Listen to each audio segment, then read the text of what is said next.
Este é o Fala Bahia pela TV Salvador, o nosso site é o falabahia.com. Alex, pegue para mim aqui, por favor. É uma resposta da Limpurb. Em atenção à reclamação da moradora Lene sobre a prainha do Lobato, a Limpurb informa que foram identificadas irregularidades na execução dos serviços de coleta no local, mas a situação já foi regularizada. Atenciosamente, Ascom Limpurb de Djalma Costa Lima. Obrigado então pela resposta da Limpurb. Segundo ele, está sendo regularizada lá a situação. Janeiro é época de pagar matrículas, seja nas escolas, nas faculdades ou nos cursos. Mas fique atento, algumas instituições cobram uma taxa de retenção caso você desista de cursar as aulas. Para saber o que é certo e errado, acompanhe a entrevista com a coordenadora do PROCON, Daniela Neves.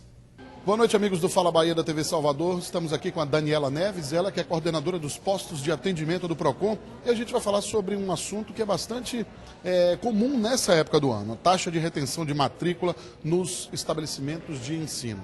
Vamos citar aqui, vamos ilustrar, Daniela. Por exemplo, a pessoa se inscreve no vestibular em várias faculdades, acaba passando em uma ou em duas, escolhe qual ou quais ele vai cursar, e aí ele acaba pagando aquela taxa de matrícula, aquela primeira mensalidade. Como é que isso funciona? Que cuidados esse consumidor, esse estudante, digamos assim, deve ter com a faculdade ou qualquer estabelecimento de ensino, por exemplo, no caso das escolas? Que cuidados ele deve ter na hora de fazer essa matrícula, de pagar essa taxa, para depois não ter problema também na hora de ter de volta essa taxa? Boa noite. Boa noite a todos. A matrícula, em verdade, é a primeira mensalidade, porque os cursos geralmente são ou semestrais ou anuais. E o que é que as universidades fazem?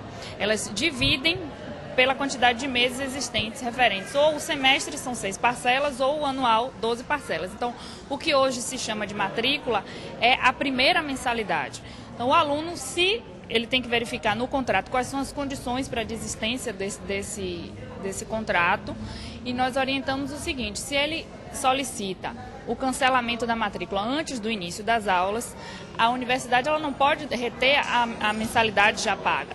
Existe um percentual que é o aceitável, de em torno de 10% para as chamadas taxas administrativas, que são o valor que os custos que a empresa geralmente tem para fazer a inserção do aluno na faculdade. Bom, se por um acaso a pessoa digamos assim, distrair e deixar essas aulas começarem, as aulas estiverem em andamento, fica mais difícil ter de volta essa taxa de matrícula ou não? O direito do consumidor é o mesmo? Não, aí o consumidor ele deve olhar o contrato. Antes de celebrar qualquer contrato, ele deve verificar as condições. Por quê? Porque nesse caso as aulas já se iniciaram. Então, há uma diferença entre antes do início das aulas e após o início das aulas, porque já foi disponibilizado o serviço de ensino a ele. Ele é que não fez uso desse serviço. E, por exemplo, como nós estávamos conversando aqui antes, a pessoa começou a cursar, chega na metade, ou na metade do semestre, ou na metade do ano, ele vai sair, desiste, de qualquer motivo que seja, e ele vai ter que pagar esse restante do ano ou do semestre? A gente tem que analisar o contrato. Se o consumidor achar que o contrato é abusivo, que as cláusulas são abusivas, ele pode comparecer a qualquer órgão de defesa e proteção ao consumidor, bem como ao Poder Judiciário, porque ele não vai poder pagar por um curso que ele não vai cursar na integralidade. Existe um projeto tramitando na Câmara Federal que limita esse percentual em 10%. Seria um valor justo? Será que ficaria bom para todo mundo?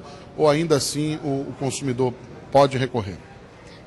Quando se transformar em lei, teremos que respeitá-la. Inclusive, o entendimento jurisprudencial, a maioria dos juízes entendem que o valor realmente é até uns 10%, 20% de retenção antes do início das aulas. Bom, também isso, quando a gente falou muito de universidades aqui, de faculdades, isso pode acontecer em qualquer estabelecimento de ensino, e as pessoas têm que, os estudantes e os pais e responsáveis também têm que ficar atentos a esse tipo de procedimento, Daniela?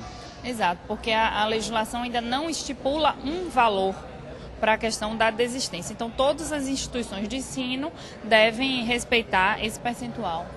Então, os cuidados que você deve ter, um deles, ela falou aqui várias vezes, se não me engano, é você ler o contrato, ver se está tudo certinho, tudo direitinho, e mesmo assim, se tiver uma cláusula que você pode, possa achar que está abusiva, você pode procurar um órgão de defesa do consumidor e tentar reaver os seus direitos. Daniela, mais uma vez, muito obrigado. Até uma próxima vez. Vamos de volta para os estúdios da TV Salvador. Esse é o Fala Bahia. É com você, Emerson José. Começou a ser vendido o terceiro lote de passagens com hora marcada do sistema Ferryboat para fevereiro. São mais de 10 mil bilhetes com horários disponíveis de 1º a 29 do próximo mês, o que inclui também o período do carnaval. Para adquirir as passagens, os interessados devem se dirigir às bilheterias nos terminais de São Joaquim e Bom Despacho. Os usuários que possuem um cartão podem efetuar a compra pela internet no site www.twb.com.br. A autoridade é por um dia aqui no Fala Bahia.